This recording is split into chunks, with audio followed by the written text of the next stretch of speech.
नमस्ते बच्चों, मैं Tripti Sanghani Saraswati group of education में आप सभी का स्वागत करती हूँ। बच्चों, पिछले तास में हमने इकाई 1 से 4 तक का पुनरावर्तन किया था। आज हम इस तास में इकाई 5, 7 और 8 का पुनरावर्तन करने जा रहे हैं। वैसे तो बच्चों, मुझे आशा है कि आपने अपनी एग्जाम की तैयारी शुरू कर दी होगी। अब तक तो आपको 1 से लेकर 4 तक की इकाई आ भी गई होगी और आप उसका अच्छे से अभ्यास कर चुके होंगे। तो चलो, पिछले तास में हमने जो अभ्यास किया उसको थोड़ा सा याद कर लेते हैं। पहला इकाई कौन सी थी? पहली इकाई कौन सी थी? यस, यातायात। यातायात के बहुत सारे साधन हैं। 2 पहियों वाले, 3 पहियों वाले, 4 पहियों वाले और 4 से अधिक पहियों वाले। सड़क पर चलने वाले, आसमान में उड़ने वाले और पानी में चलने वाले। फिर किससे चलते हैं? पेट्रोल, डीजल और गैस से। ठीक ना? ओके। दूसरी इकाई गिनती यानी कि गणना। 1 से 50 तक की गिनती का अभ्यास करना है आपको। और आपको ये गिनती अब आ भी गई होगी, है कि नहीं? यस। तीसरी इकाई नन्हा मुन्ना राई हूं। चलो बच्चों, आप बताइए राई का मतलब क्या होता है? यस, मुसाफिर। यहाँ पर एक छोटा बालक अपनी बड़ी मनोकामना प्रकट करता है। वो बताता है कि मैं देश का सहारा बनूंगा और अपने तिरंगे का नाम रोशन करूंगा, उसकी आन बान और शान बढ़ाऊंगा। वो रास्ते पर निडर होकर चलेगा, चाहे कितनी भी आंधियां और तूफान क्यों ना आए, कितनी भी मुश्किल कठिनाइयों का सामना करना पड़े, लेकिन वो तो निडर होकर ही चलने वाला है, ना ही वो किसी से डरने वाला है। और वो कड़ी मेहनत करेगा। फिर अपने देश के लोगों के या तो इस सारे संसार को वह प्रेम का चलन यानी कि प्रेम का व्यवहार सिखाएगा। उसके रहते हुए इस पृथ्वी पर न ही पापी जन्म ले पाएंगे और ना ही वो किसी बम को गिरने देगा, यानी कि गंदे इरादे वाले लोगों को वो जन्म नहीं लेने देगा। और साथ में जो लोग देश के लोगों को या तो पृथ्वी के लोगों को नुकसान पहुंचाने वाले बम, इन सारे पदार्थों का इस्तेमाल करते हैं, उस पदार्थों को मैं भी नहीं गिरने दूंगा। फिर इकाई 4 सोच अपनी अपनी।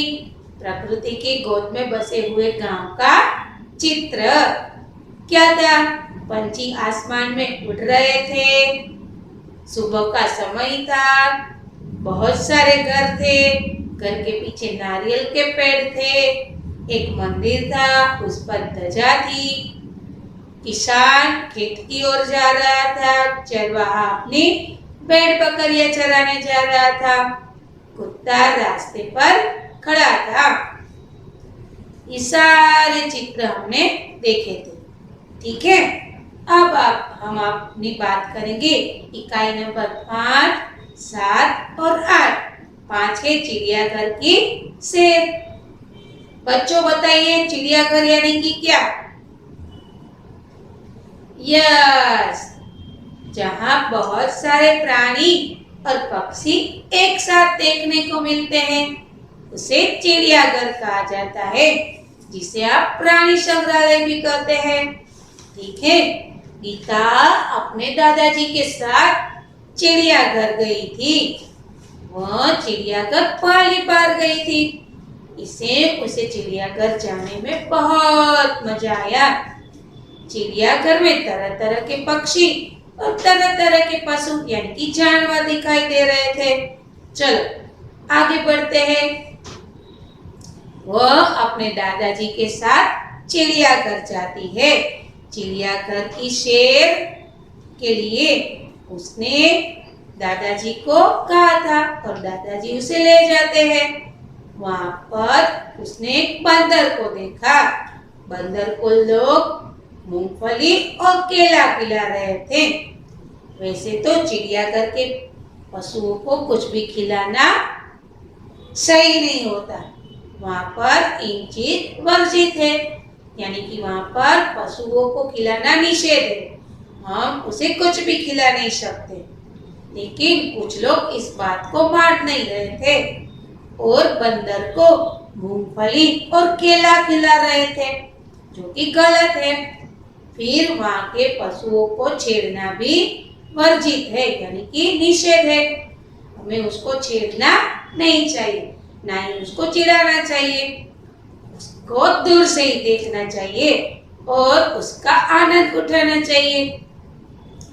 लेकिन यहाँ पर गीता जब दादाजी के साथ जाती है तब वहां पर उसे बहुत सारे बंदर देखने को मिलते हैं।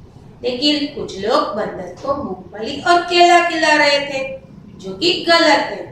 फिर उसको दादाजी समझाते हैं कि चिड़ियाघर के जानवरों को कुछ भी नहीं खिलाना चाहिए, ना ही उसे कभी परेशान करना चाहिए, उसको चिढ़ाना चाहिए।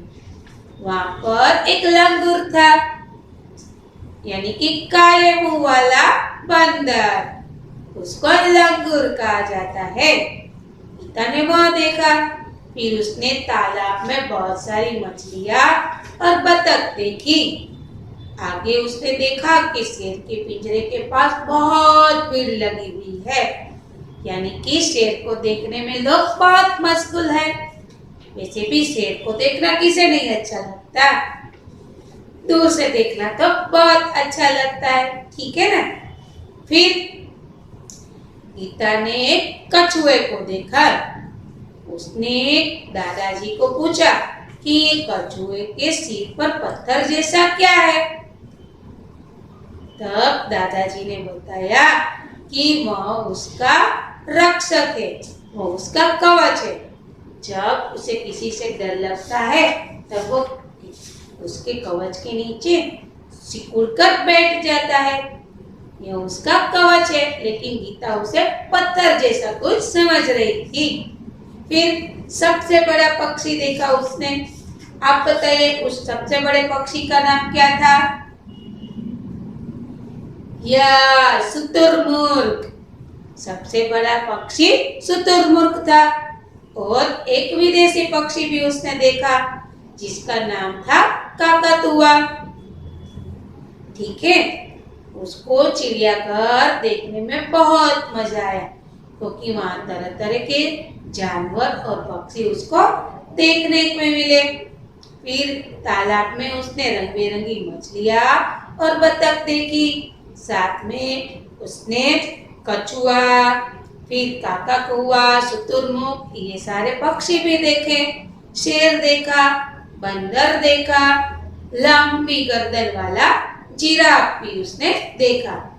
फिर थकावट के कारण दादाजी ने उसको आइसक्रीम खिलाया और फिर वो लोग बस से होकर वापस घर चले गए। तो बच्चों, यह बात हुई इकाई नंबर 5। अब हम बात करते हैं इकाई नंबर 7 की, खाना खजाना। बच्चों, आपने उस चित्र में देखा होगा कि माँ है वो रसोई घर में रसोई बना रही है, बेटा खाना खा रहा है और दादी माँ पुस्तक पढ़ रही है। चूल्हे पर कढ़ाई लगी हुई है और साथ में माँ रोटी बेल रही है और तवे पर रोटी सेक भी रही है। चूल्हे के पास पानी का एक मटका है। पीछे एक अलमारी है जिसमें बहुत सारे बर्तन हैं, डिब्बा, मसालेदान। फिर आप देख सकते हैं कि छोटी छोटी बरनी भी है और एक टोकरी है जिसमें बहुत सारी सब्जियां और फल है। उसके पास एक खिड़की है और खिड़की खुली है जिससे बाहर का सुंदर दृश्य दिखाई दे रहा है। ठीक है बच्चों, यह हुई खाना खजाने की बात। यहाँ पर आपको बहुत सारे शब्द हिंदी और गुजराती में सीखने को मिले होंगे, जैसे कि चौका, फिर बेलन, फिर पतीली, फिर मसालेदार, फिर कलछुल, ये सारे बर्तनों के नाम हैं।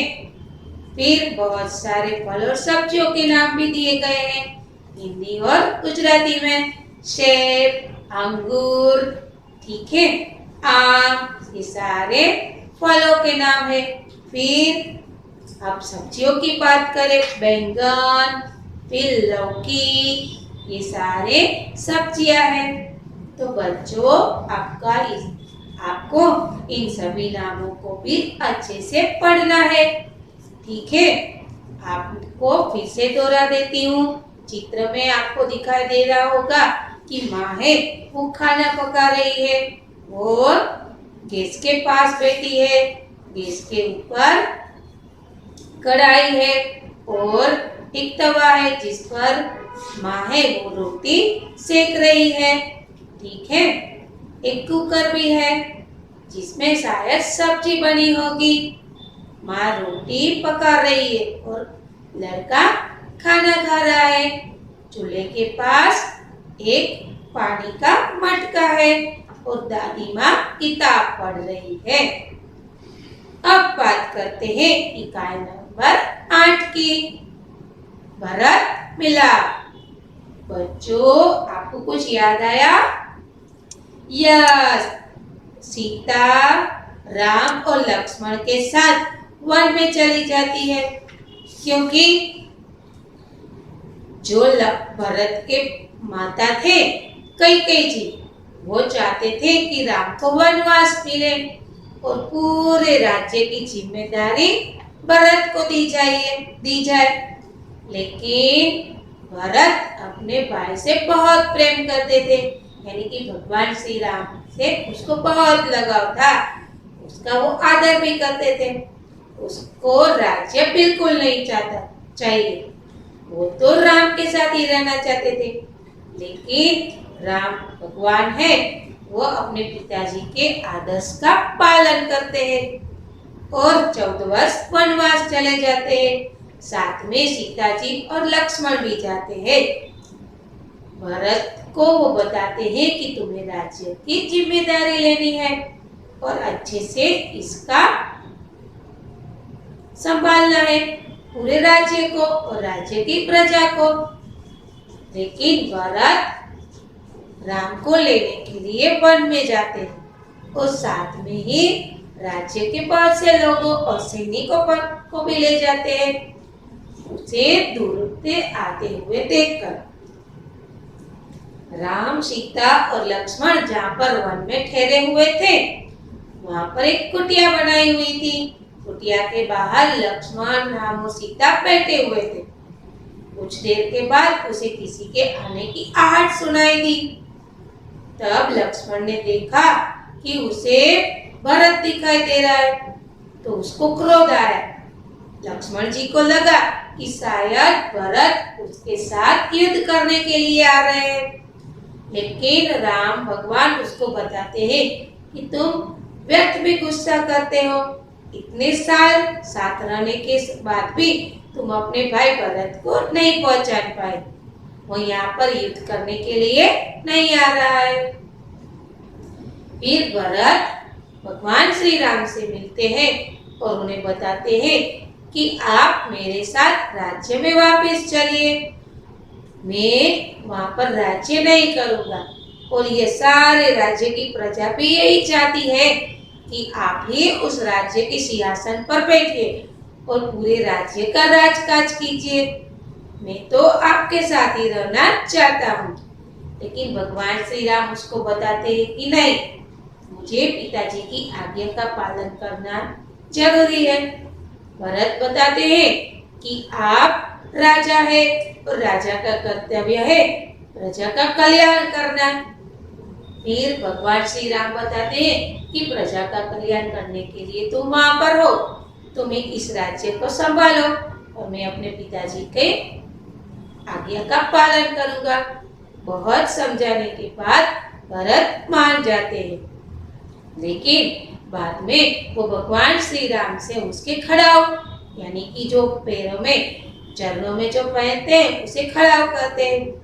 वो भगवान श्री राम से खड़ाव मांगते हैं और कहते हैं कि मुझे आपकी खड़ाव दे दीजिए, मैं सिंहासन पर आपकी खड़ाव रखूंगा और रोज उसके दर्शन करूंगा और अपने राज्य का कर्तव्य निभाऊंगा। जब तक आप नहीं आएंगे तब तक मैं वो सिंहासन पर बैठने वाला नहीं हूँ। फिर वो वहां से चले जाते हैं और दृश्य पूरा हो जाता है। तो बच्चों, यहाँ पर आपको ये तीनों इकाई चिड़ियाघर की सैर, खाना खजाना और बर्फ मिला समझ में आ गया होगा। अब हम यहाँ पर इस तीनों इकाइयों को हमारी पेपर स्टाइल के मुताबिक फिर से देखेंगे, यानी कि हम पेपर स्टाइल की ओर से फिर से पुनरावर्तन करेंगे। तो आप सभी का ध्यान इस तरफ। पहला प्रश्न होगा एमसीक्यू, यानी कि सही विकल्प चुनना है। ठीक है, चलो यहाँ पर मैंने कुछ ही एग्जाम्पल लिए हैं क्योंकि आप अच्छे से पूरी पेपर स्टाइल समझ सके। ठीक है, पहला प्रश्न एमसीक्यू का है, माता कहाँ रसोई बना रही है? जिसका जवाब है रसोई घर में।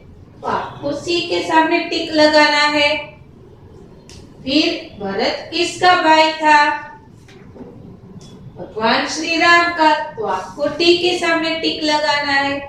ठीक है, अब दूसरा प्रश्न होगा, निम्नलिखित वाक्यांश सही है या गलत पहचानिए। या तो वाक्य सही होगा या तो गलत होगा। यहाँ पर आपको दो ही विकल्प दिए जाएंगे, ए और बी, सही और गलत।